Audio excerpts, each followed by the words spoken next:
안녕하세요. 김요한 KG의 KG입니다.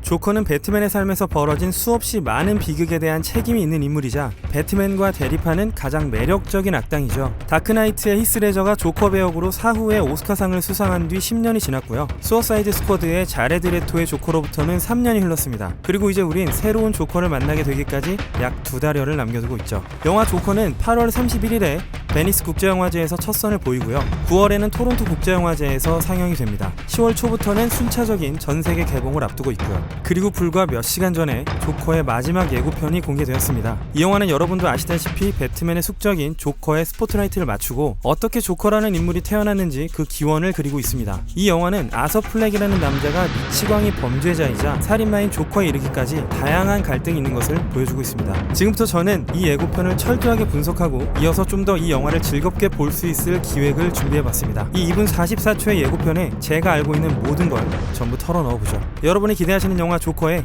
절대로 없는 5가지와 DC 블랙에 대한 이야기 지금부터 시작합니다. 고담시의 마천루가 지평선에 걸려있는 첫 장면이 앞건이죠. 이 장면에선 버스의 창문 프레임이 대각선이죠. 이런 버스를 피시볼 버스라고 합니다. 고담시가 모델로 하고 있는 뉴욕시에 도입된 건 1959년이었습니다. 제네럴 모터스가 개발했던 버스 기종이었고요. 시간이 흐르면서 점차 다양한 기종이 나왔는데 60년대 초에 이렇게 녹색으로 칠해졌던 기종이 등장했다고 합니다. 70년대 초반에는 파란색 음영과 흰색의 파란색 패널을 썼던 3가지 모델이 있었고요. 수십 년 전에 뉴욕 사진을 보실 때 그 안에 버스가 있으면 이 버스의 모양으로 시대상을 짐작하실 수가 있습니다. 대충 봐도 상당히 낡아있죠. 버스 안에서 앞좌석에 앉은 소년을 웃기고 있는 아이는 웃음으로 화답해 주는데요. 아이의 엄마에게 면박을 당하고 맙니다.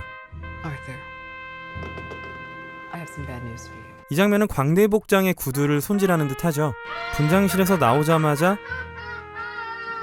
곧바로 웃음을 멈추죠. 이젠 몸에 완전히 배어있는 연기 같습니다. 여기서 다른 광대들이 분장실에 있는 걸 보면 광대 역할을 필요로 하는 곳에 파견을 보내는 일종의 사무소라고 생각이 되는데요.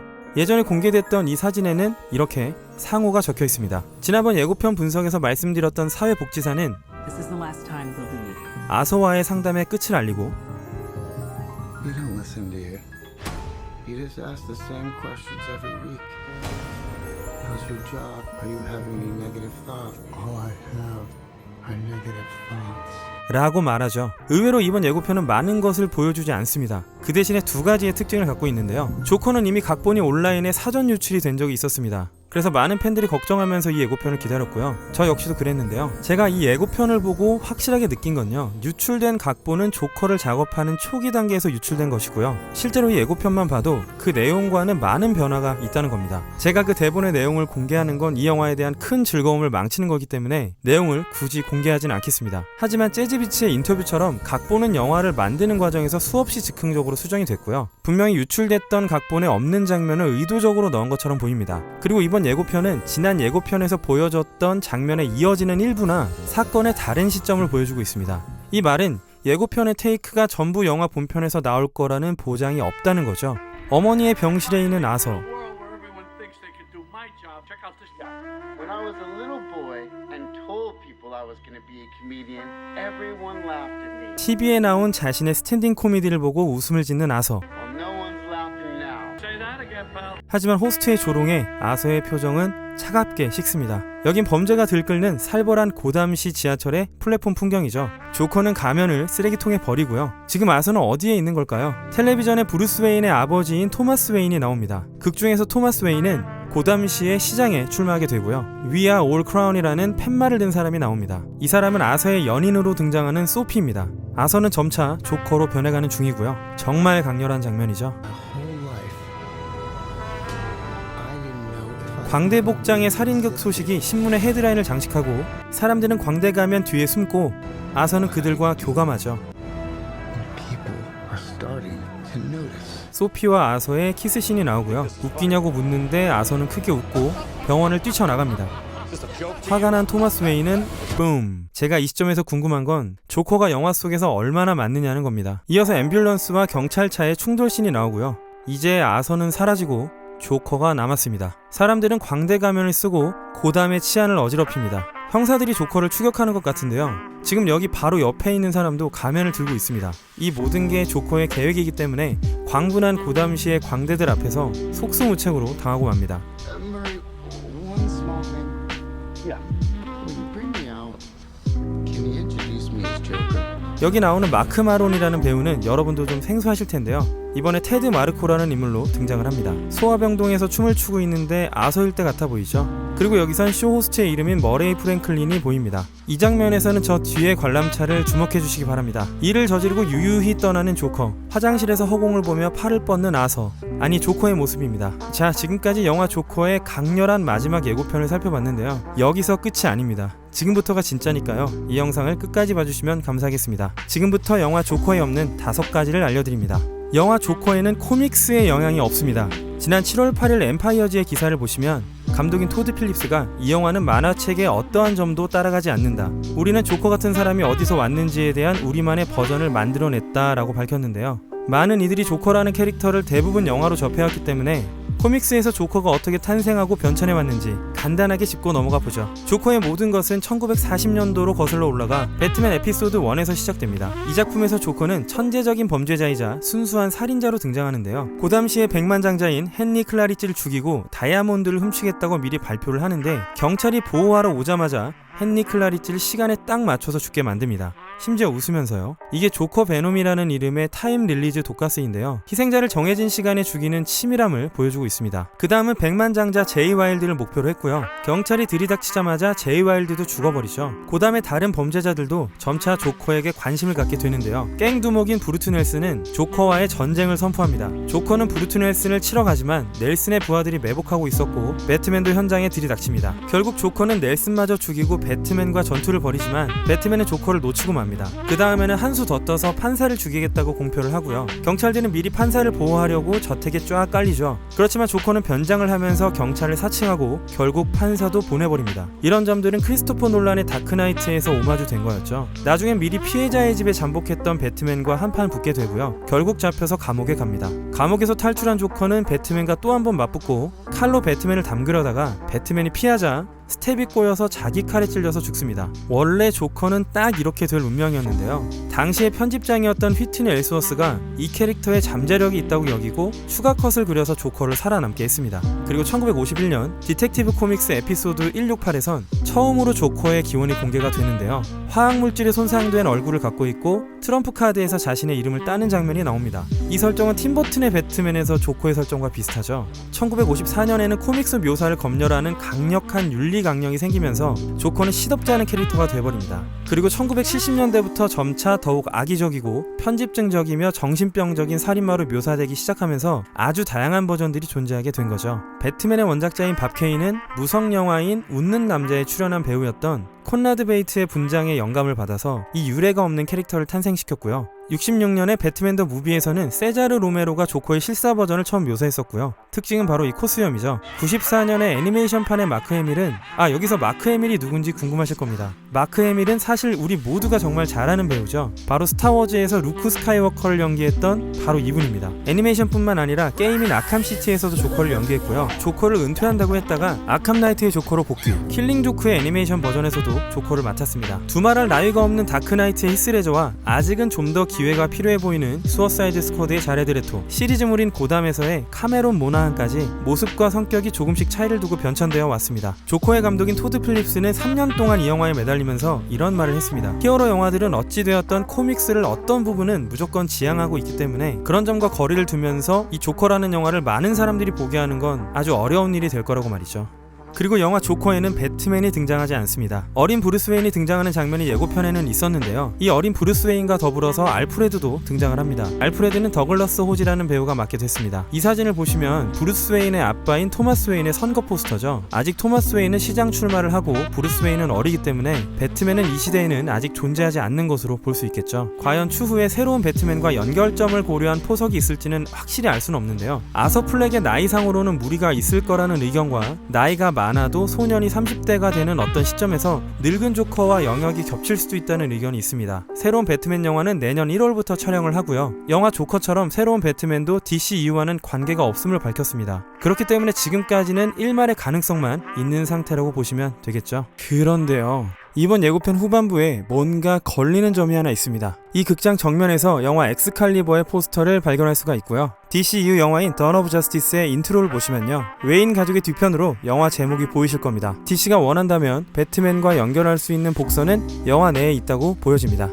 여전히 벤 애플렉이 돌아오길 바라는 사람들도 많은데요, 본인이 DCU 배트맨에서 완전히 빠진다고 언급을 했었고, 차기 배트맨이 얼마 전에 로버트 패틴슨으로 정해졌죠. 애초에 벤 애플렉은 원래 차기 배트맨 영화의 각본 감독이었다가 프로듀서만 하고 감독에선 빠진다고도 했다가 결국에는 차기 감독으로 정해진 맨 리브스가 벤 애플렉의 각본까지 빼고 전부 자기가 쓴다고 했기 때문에 그나마 남아있는 건 벤 애플렉의 각본의 행방인데요, 얼마 전에 MTV의 한 팟캐스트에서 촬영 감독인 로버트 리차드슨이 벤 애플렉의 각본은 아캄 수용소를 배경으로 하면서 어둡고 광기가 서려 있었고요, 이 각본을 사람들이 별로 달가워하지 않았다고 말했습니다. 한 달쯤 전에 기사를 보면 최근에 엄청 운동을 하고 있다면서 돌아오지 않겠냐는 루머도 있는데요, 글쎄요, 가능성은 매우 희박해 보이고요. 지금 제작 중인 수어사이드 스쿼드 리부트엔 배트맨이 등장한다고 감독인 제임스 건이 밝혔는데 여기 나오는 배트맨이 누굴지는 아직 밝혀지지 않았습니다. 그리고 아까 예고편 분석에서 보셨듯이 로버트 드니로는 머레이 프랭클린을 연기합니다. 토드 필립스는 로버트 드니로를 만나서 당신의 많은 영화에 영향을 받지 않았다고 하면 거짓말이죠 라고 말했다고 합니다. 호아킨 피닉스가 로버트 드니로와 일하는 걸 특히 좋아했다고 하고요, 촬영장에서 작은 몸짓마저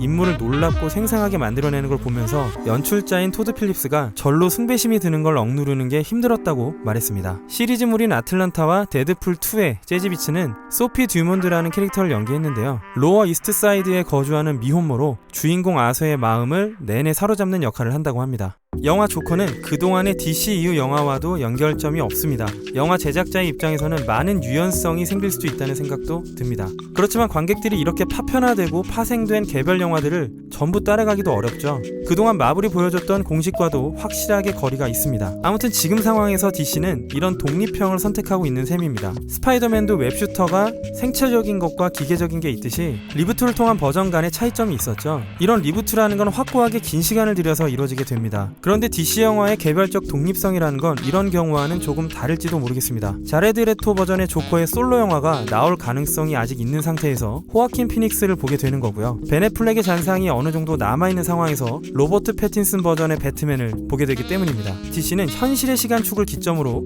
각 영화들의 시간대를 다양하게 배치하는 방식을 사용할 것으로 보입니다. 이번 조커는 1981년이 배경이고요, 새로운 배트맨의 감독인 맨 리브스가 밝히길 90년대가 배경이 되고 3부작이 될 거라는 루머가 있습니다. 그리고 지금 제작 중인 원더우먼의 후속편도 배경연도가 1984년입니다. 마블이 그동안 여러 단독 영화들로 캐릭터 빌드업을 하고 어벤져스로 그 캐릭터를 전부 묶어왔다면 DC는 각 캐릭터와 시대의 완전한 독립성을 추구하면서 DCU 역시 따로 해나가는 전략을 쓸 거라는 거죠. 이들이 마블을 이기기보다 마블과 다르기 위한 계획을 가진 게 아닌가 싶은 생각도 듭니다. 자, 그리고 많은 여러분들이 궁금해하실 DC 블랙이란 무엇인지 한번 짚어보도록 하겠습니다. 애초에 조커는 DC와 워너의 새로운 영화 레이블에 포함될 거라고 했었는데요, DC 블랙은 DC 유니버스를 기반으로 독특하고 도발적인 독립형 스토리를 제공하는 DC 코믹스의 상표죠. 작가와 예술가가 연속성이나 연령 등급의 제약을 받지 않고요, 결정적인 DC 스토리를 말할 수 있는 기회를 제공하기 위한 것입니다. DC 블랙은 비평적으로도 아주 좋은 평가를 받는 독립형 그래픽 노블을 보여주고 있었습니다. 토드 필립스 감독은 자신의 영화인 워독스 시사회에서 워너 관계자들을 만났을 때 그들을 향해서 이렇게 말을 했다고 합니다. 현재 DC 영화와 분리해서 DC 블랙이라는 새로운 레이블을 만들어라. 그게 마블과 차별화되는 방법이다. 배우가 179번가와 제롬 에비뉴에서 얻었던 에너지는 녹색 화면 앞에서 하는 것과는 완전히 다른 것이었다. 그리고 이 영화에는 녹색 화면이 하나도 없다. 라고 말이죠. 그리고 이것은 DC 영화의 지금까지와는 완전히 다른 새로운 레이블을 의미합니다. 이것의 이름은 DC 블랙 또는 DC 다크가 될 것이라고 합니다. 그런데 방금 또 새로운 소식이 업데이트가 되었습니다. 토드 필립스가 말하길 자신은 DC 블랙 라벨에 확신이 있지만 워너가 블랙 라벨을 아마도 앞으로 밀고 나가지 않을 것 같다고요. 그리고 어쩌면 호아킨과 또 조커 영화를 할 수도 있고 다른 사람이 할 수도 있다는 말을 남겼습니다. 현존하는 거장인 마틴 스콜세지 감독이 영화 조커에 참여를 했는지, 했다면 어떤 부분에 얼만큼 참여했는지 궁금하다는 점을 지난 영상에서도 피력했었는데요. 마틴 스콜세지는 처음에는 조커의 제작진으로 내정이 되었지만 나중에는 영화를 떠난 것으로 밝혀졌습니다. 한간에는 대본을 함께 제작한다는 루머도 있었는데요. 정작 마틴 스콜세지는 넷플릭스 영화인 아이리쉬맨의 모든 걸 쏟고 있었기 때문에 조커에 참여할 여력이 없었다고 합니다. 그래서 마틴 스콜세지와 오랫동안 함께 일해왔던 많은 제작진을 조커에 합류시키게 됩니다. 하루에 15시간을 작업하고 숙소로 가서 또 작업하고 호아킨 피닉스와 문자를 주고받다가 결국에 2시간 넘게 통화하고 4시간도 못 자고 다시 촬영장으로 가기를 반복했다고 하죠. 그렇게 58일간 이 영화는 촬영되었습니다. 소위 크로마키라고 하는 그린스크린은 슈퍼히어로 영화가 스튜디오 촬영을 할 때 반드시 필수 불가결한 요소죠. 영화 조커에는 그린스크린도 CG도 일절 없습니다. 토드 필립스는 휴대폰과 인터넷이 없는 시대를 원했고 1981년의 고담을 위해서 같은 시기에 뉴욕을 떠올리고 맨하탄, 할렘, 브롱스를 치밀하게 로케이션했습니다. 행오버에 출연했던 브래들리 쿠퍼는 이 영화를 미친 야망이라고 생각했다고 합니다. 3천만 달러라는 적은 예산으로 겨냥하기엔 너무 큰 목표를 가졌기 때문이었죠. 호아킨 피닉스는 병리적인 웃음이나 울음을 연구하기 위해서 이 질환으로 고통받는 사람들이나 흉내를 낼 수 없을 정도의 정신질환을 보여주는 사람들의 비디오를 오랫동안 참고했다고 합니다. 그리고 엄청나게 체중 감량을 해서 재촬영이 어려울 정도로 체력적으로 매우 심각했다고 합니다. 지금까지의 단서들로는 결론을 이렇게 낼 수 있겠습니다. 엄청나게 치열하고 타이트하게 집중해서 배우와 감독과 스텝이 전부 자신을 갈아 넣어서 비싸지 않게 찍은 영화라고 말이죠. 저는 이 시점에서 뭔가 합리적 의심을 하나 던지고 싶습니다. 토드 필립스는 코믹스와 연관성이 없다고 했지만 사상 최고의 조커 원작 코믹스 중에 하나인 1988년에 출간된 앨런 무어와 브라이언 볼랜드의 작품인 킬링 조크에서 영향을 받은 듯한 점을 언급했었는데요. 주인공이 실패한 스탠드업 코미디언이라는 것도 비슷하고요. 또 하나 재미있는 점이 있다면 고담 시의 해안선에는 오래되고 낡은 놀이공원인 어뮤즈먼트 마일이라는 곳이 있습니다. 1999년 9월에 나왔던 배트맨 에피소드 569화에서 처음으로 정확한 명칭이 드러나는데요. 그 이름이 드러난 적이 없었던 11년 전의 킬링 조크에서도 이렇게 놀이공원 장면이 나왔습니다. 훗날 게임인 아캄 오리진에도 어뮤즈먼트 마일이 등장하고요. 그동안 고담시는 여러 형태를 갖고 있었습니다. 1999년 노맨스 랜드 스토리라인에서 만화 지도를 제작했던 엘리엇 R 브라운이 고담시를 섬들이 연결된 형태로 정의를 했고요. 이게 배트맨 캐논의 일부가 됐습니다. 여러분들이 좋아하시는 크리스토퍼 놀란의 배트맨 3부작에도 이 지도가 적용이 되었습니다. 이렇게 보시면요, 상당히 뉴욕 맨하탄의 형태와 비슷하다는 생각이 드는데요. 강으로 둘러싸여 있고 다리와 터널로 연결되는 형태도 그렇습니다. 중간에 강이 갈리면서 다양한 다리가 놓이는 부분들은 시카고랑 비슷한 느낌을 주는데요. 시카고는 다크나이트의 촬영지였습니다. 이 사진은 얼마 전에 트위터를 통해서 공개가 되었던 조커 영화에서의 고담시 지하철 노선도인데요. 조커의 고담시는 약간 새롭게 디자인이 된 것 같습니다.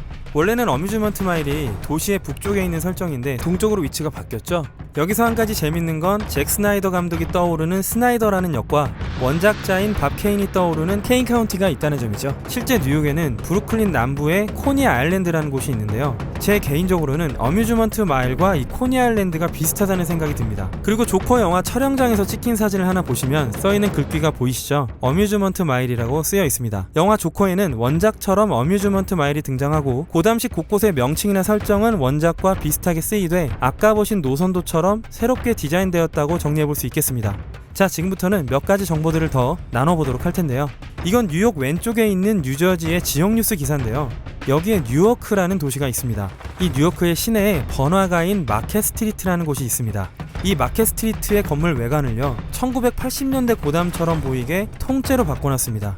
토드 필립스는 이 영화가 조커의 유산에 뿌리를 두고 있고 이 영화의 진정한 목적은 조커의 기원에 대한 매우 명확하고 다른 해석을 제시하는 것이라고 했습니다. 너무 큰 기대를 하게 되는 것 같아서 조금은 냉정을 찾으려고 하는데요. 그마저도 쉽지는 않습니다. 이게 조커가 가진 매력이겠죠. 즐겁게 보셨길 바라겠고요. 긴 시간 시청해주셔서 감사드리겠습니다. 지금까지 김요한 케이지의 케이지였습니다.